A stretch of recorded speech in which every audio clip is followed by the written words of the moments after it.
Well, welcome to today's status chat in portrait mode. We're going to continue this for a week or two more. We have episode 275 for October 2nd, 2025. Today's subject is the CoreLogic Case-Shiller U.S. National Home Price Index. This is going to be for July of 2025. It does run a little bit behind, and that is, of course, we've already passed July. We've done August and September. And as I said, we're already into October. So let's get this episode going.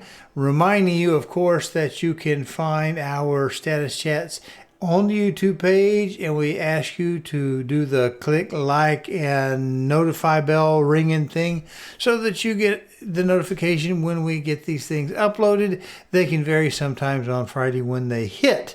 So there we have it. That's the easy way to find it. Just use that QR code.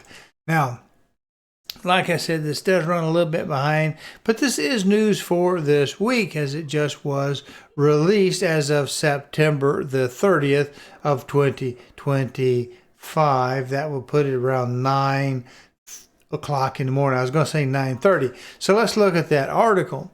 And there we do see it's 9, not 9:30 like I was thinking, September the 30th. So this is as new as it's going to get, but unfortunately the data does lag because this is July. Now we do have a couple of the three that we will look at, the indices, because there's a 10 city, as I'm sure you know this, 10 city, that's the Big 10, and then there's the 20 city, and then there's the national, and they do behave differently. Now I don't necessarily do the Nashville metro area. It's a little far north for me, but I do have plenty of people. If in fact you need somebody for the Nashville area, I have people. They belong right with us, and we'll get you someone. But anyway, the 10, the 20, they're going to behave a little bit differently than we will the national. In fact, the bullet point here says the U.S. National Index for the 20 city composite and the 10 city composite continue to display growth with 1.7, 1.8, and 2.3 respectively. That's in percentage. Housing wealth, though, notice that this is not the index, but the wealth, again slipped in real terms with July's 1.7 national gain lagging the 2.7 rise in consumer prices. Well, that's just inflation. We haven't really gotten a hold of inflation, and I'm not really sure.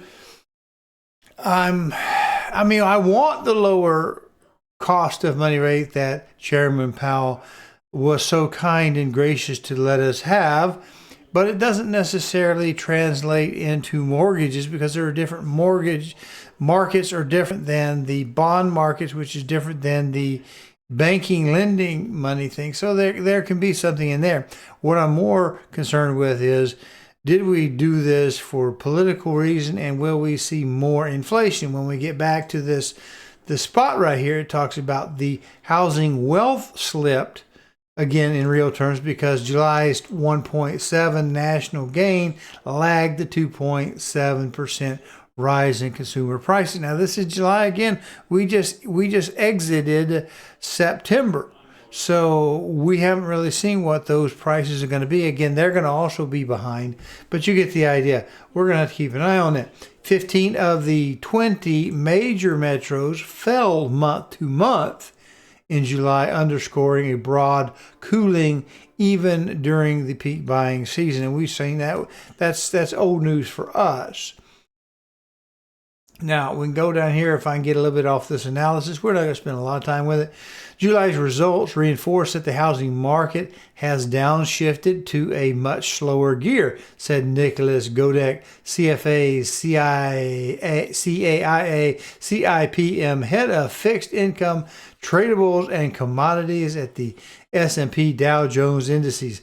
National home prices rose just 1.7, which is good if you're looking to buy, and not too bad if you're looking to sell, because it didn't lose. So not losing is good for sellers, and slowing down on the growth is good for buyers. So that's good news. Just 1.7 year over year and down 1.9%. A far cry from the double-digit gains of 2 years ago. Well, we knew that wasn't going to last. In fact, this is one of the weakest annual price increases in the past decade, and notably, it's below the 2.7 rise in consumer prices for the same period. That's what we just read in that little highlight. So I don't know that we need to go any more in that. What it says here, next paragraph. What is keeping price growth barely positive territory at all is the rebound we saw earlier in 2025, offsetting a soft patch in 2024. National home prices edged down slightly last autumn and then crept back up in the first half of this year. The net result is that July's index level only 1.7 higher than a year ago. I don't think we're going to go over too much more of this. I will give you this link in your status chat description, which is why I give you that little QR code. Let's flash it for you. There it is. Get it again if you didn't get it. You can go get this article's location from that description in that status chat. Now, what are we going to look at? Let's look at some graphic stuff, because I do like some charts. And again, I don't want to spend all your time, but I did want to get a few bits of the verbiage. Well, here we have at the top here, and you can hit this when you find that link over on my website page over on the YouTube. Click that. You can get to it from the website itself, CallDelToSell.com, or you can just go to the YouTube. Let's hit this and see what this little shape looks like. Let's see if we can visualize it a little bit more. Let me pull it down.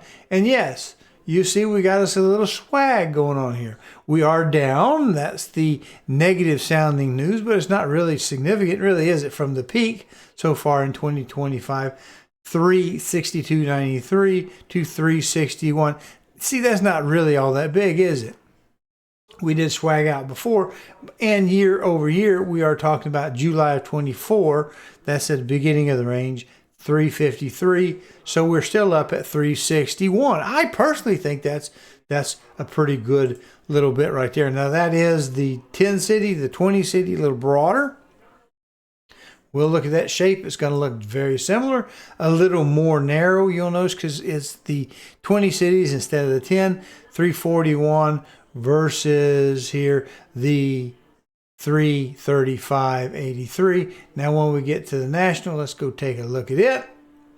That's the big picture. Going to get those rural areas and everything that was going to catch. And you notice it just looks a little bit less swingy, if that's a word that we might use. It looks like a little less volatile from 331 from July 25 to from 325.66. It is still up. Now I understand what they're saying. We're not getting the huge outpacing inflation, but we already got quite a bit of growth already. So unless you happen to be one who bought in 2022, 23, where we were rising up, if you didn't catch it on the low side, yeah, you might have a little bit, but you're still positive in real numbers. You might be down a little bit with inflation, but you're still up in your overall values. So let's go take a look at these numbers.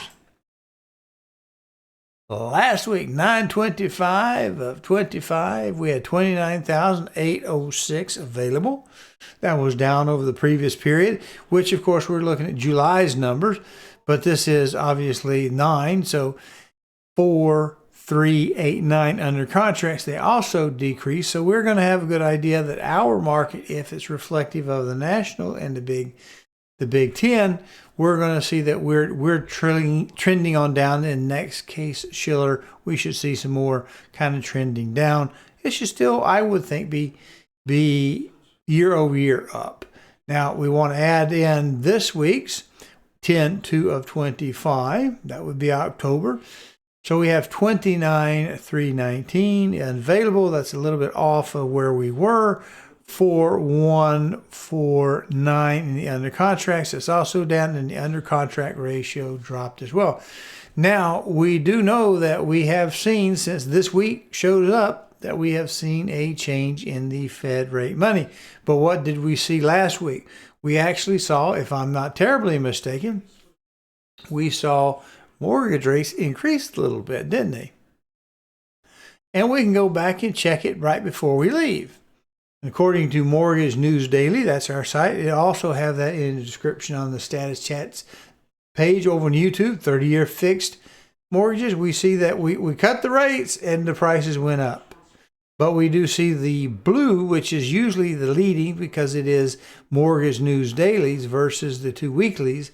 We see the orange one is Freddie Mac, and MBA, or Mortgage Bankers Association, is the other one there with the kind of darker color. So if we click them off, take Mortgage News Daily off, we take Freddie Mac off, we see that the MBA is still a little bit on the downside. Kick them back, and let's take the MBA out, and you see that both the daily and the government GSE sponsored version there, right there, they both went up, but not too bad. We're already bringing the Mortgage News Daily. It's coming down, and remember, we expect it to be a little bit more volatile. But the fact it's already reversed is going in the right direction, I think. All right, so we have that. I guess the only thing left to say is the sayings.